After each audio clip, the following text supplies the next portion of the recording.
On the Duty of Civil Disobedience by Henry David Thoreau. I heartily accept the motto, that government is best which governs least, and I should like to see it acted up to more rapidly and systematically. Carried out, it finally amounts to this, which also I believe, that government is best which governs not at all, and when men are prepared for it, that will be the kind of government which they will have. Government is at best but an expedient, but most governments are usually, and all governments are sometimes, inexpedient. The objections which have been brought against a standing army, and they are many and weighty, and deserve to prevail, may also at last be brought against a standing government. The standing army is only an arm of the standing government. The government itself, which is only the mode which the people have chosen to execute their will, is equally liable to be abused and perverted before the people can act through it. Witness the present Mexican War, the work of comparatively a few individuals using the standing government as their tool, for in the outset the people would not have consented to this measure. This American government, what is it but a tradition, though a recent one, endeavouring to transmit itself unimpaired to posterity, but each instant losing some of its integrity? It has not the vitality and force of a single living man, for a single man can bend it to his will. It is a sort of wooden gun to the people themselves, and if ever they should use it in earnest, as a real one against each other, it will surely split. But it is not the less necessary for this, for the people must have some complicated machinery or other, and hear its din, to satisfy that idea of government which they have. Governments show thus how successfully men can be imposed on, even impose on themselves, for their own advantage. It is excellent, we must all allow, yet this government never of itself furthered any enterprise, but by the alacrity with which it got out of its way. It does not keep the country free, it does not settle the West, it does not educate. The character inherent in the American people has done all that has been accomplished, and it would have done somewhat more if the government had not sometimes got in its way. For government is an expedient, by which men would fain succeed in letting one another alone. And, as has been said, when it is most expedient, the governed are most let alone by it. Trade and commerce, if they were not made of India rubber, would never manage to bounce over obstacles which legislators are continually putting in their way. And if one were to judge these men wholly by the effects of their actions, and not partly by their intentions, they would deserve to be classed and punished with those mischievous persons who put obstructions on the railroads. But to speak practically and as a citizen, unlike those who call themselves no-government men, I ask for not at once no government, but at once a better government. Let every man make known what kind of government would command his respect, and that will be one step toward obtaining it.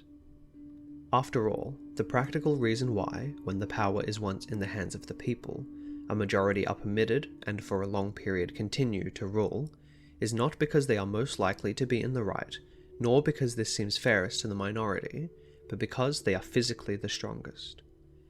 But a government in which the majority rule, in all cases cannot be based on justice, even as far as men understand it. Can there not be a government in which the majorities do not virtually decide right and wrong, but conscience, in which majorities decide only those questions to which the rule of expediency is applicable? Must the citizen ever for a moment, or in the least degree, resign his conscience to the legislator? Why has every man a conscience then? I think that we should be men first, and subjects afterward. It is not desirable to cultivate a respect for the law so much as for the right. The only obligation which I have a right to assume is to do at any time what I think right. It is truly enough said that a corporation has no conscience, but a corporation with conscientious men is a corporation with a conscience. Law never made men a whit more just, and by means of their respect for it, even the well-disposed are daily made the agents of injustice. A common and natural result of an undue respect for the law is, that you may see a file of soldiers, colonel, captain, corporal, privates, powder monkeys and all, marching in admirable order over hill and dale to the wars against their wills, aye, against their common sense and consciences, which makes it very steep marching indeed, and produces a palpitation of the heart. They have no doubt that it is a damnable business in which they are concerned. They are all peaceably inclined. Now, what are they? Men at all? Or small movable forts and magazines, at the service of some unscrupulous man in power? Visit the Navy Yard, and behold a Marine, such a man as an American government can make, or such as it can make a man with its black arts, a mere shadow and reminiscence of humanity, a man laid out alive and standing, and already, as one may say, buried under arms with funeral accompaniment, though it may be. Not a drum was heard, not a funeral note, as his corpse to the ramparts we hurried. Not a soldier discharged his farewell shot o'er the grave where our hero we buried. The mass of men serve the state thus, not as men mainly, but as machines with their bodies. They are the standing army, and the militia, jailers, constables, posse comitatus, etc. In most cases there is no free exercise whatever of the judgment or of the moral sense, but they put themselves on a level with wood and earth and stones, and wooden men can perhaps be manufactured that will serve the purpose as well. Such command no more respect than men of straw or a lump of dirt. They have the same sort of worth only as horses and dogs. Yet such as these even are commonly esteemed good citizens. Others, as most legislators, politicians, lawyers, ministers, and office holders, serve the state chiefly with their heads, and, as they rarely make any moral distinctions, they are as likely to serve the devil without intending it as God. A very few, as heroes, patriots, martyrs, reformers in the great sense, and men, serve the state with their consciences also, and so necessarily resist it for the most part, and they are commonly treated by it as enemies. A wise man will only be useful as a man, and will not submit to be clay, and stop a hole to keep the wind away, but leave that office to his dust at least. I am too high-born to be propertied, to be secondary at control, or useful serving man and instrument to any sovereign state throughout the world. He who gives himself entirely to his fellow men appears to them useless and selfish, but he who gives himself partially to them is pronounced a benefactor and philanthropist. How does it become a man to behave toward the American government today? I answer that he cannot without disgrace be associated with it. I cannot for an instant recognize that political organization as my government, which is the slave's government also. All men recognize the right of revolution, that is, the right to refuse allegiance to and to resist the government, when its tyranny or its inefficiency are great and unendurable. But almost all say that such is not the case now, but such was the case, they think, in the Revolution of '75. If one were to tell me that this was a bad government because it taxed certain foreign commodities brought to its ports, it is most probable that I should not make an ado about it, for I can do without them. All machines have their friction, and possibly this does enough good to counterbalance the evil. At any rate, it is a great evil to make a stir about it. But when the friction comes to have its machine, and oppression and robbery are organized, I say, let us not have such a machine any longer. In other words, when a sixth of the population of a nation, which has undertaken to be the refuge of liberty, are slaves, and a whole country is unjustly overrun and conquered by a foreign army, and subjected to military law, I think that it is not too soon for honest men to rebel and revolutionize. What makes this duty the more urgent is that fact, that the country so overrun is not our own, but ours is the invading army. Paley, a common authority with many on moral questions, in his chapter on the duty of submission to civil government, resolves all civil obligation into expediency, and he proceeds to say that so long as the interest of the whole society requires it, that is, so long as the established government cannot be resisted or changed without public inconveniency, it is the will of God that the established government be obeyed, and no longer.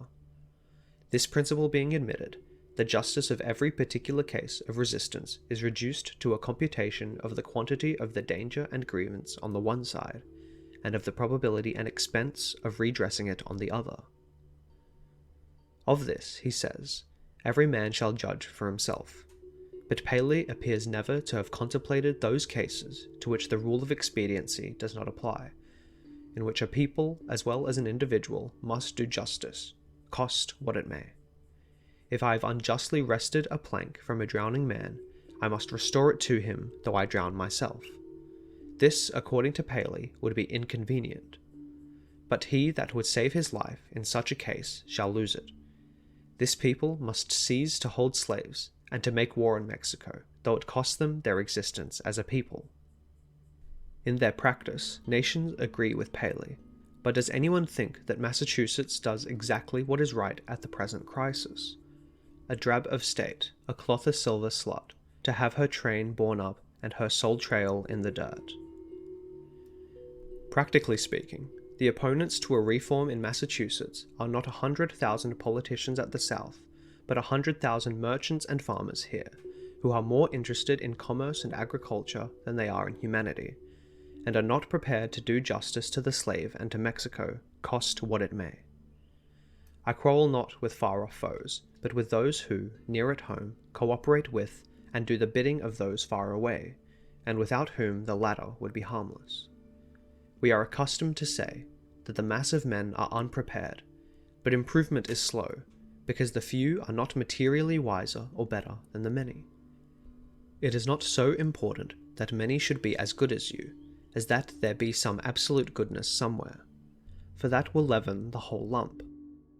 There are thousands who are, in opinion, opposed to slavery and to the war, who yet in effect do nothing to put an end to them, who, esteeming themselves children of Washington and Franklin, sit down with their hands in their pockets and say that they know not what to do, and do nothing, who even postpone the question of freedom to the question of free trade, and quietly read the prices current along with the latest advices from Mexico after dinner, and, it may be, fall asleep over them both.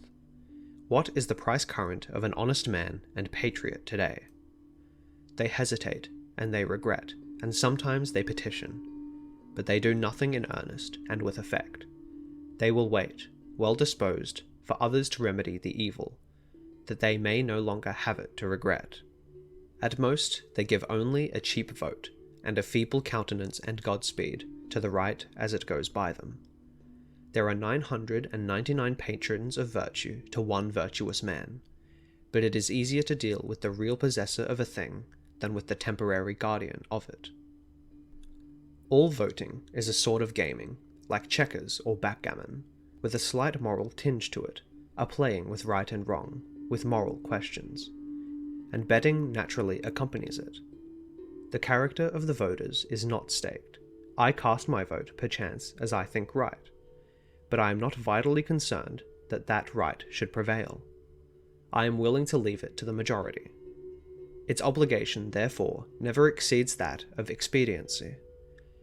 Even voting for the right is doing nothing for it. It is only expressing to men feebly your desire that it should prevail. A wise man will not leave the right to the mercy of chance, nor wish it to prevail through the power of the majority. There is but little virtue in the action of masses of men. When the majority shall at length vote for the abolition of slavery, it will be because they are indifferent to slavery, or because there is but little slavery left to be abolished by their vote.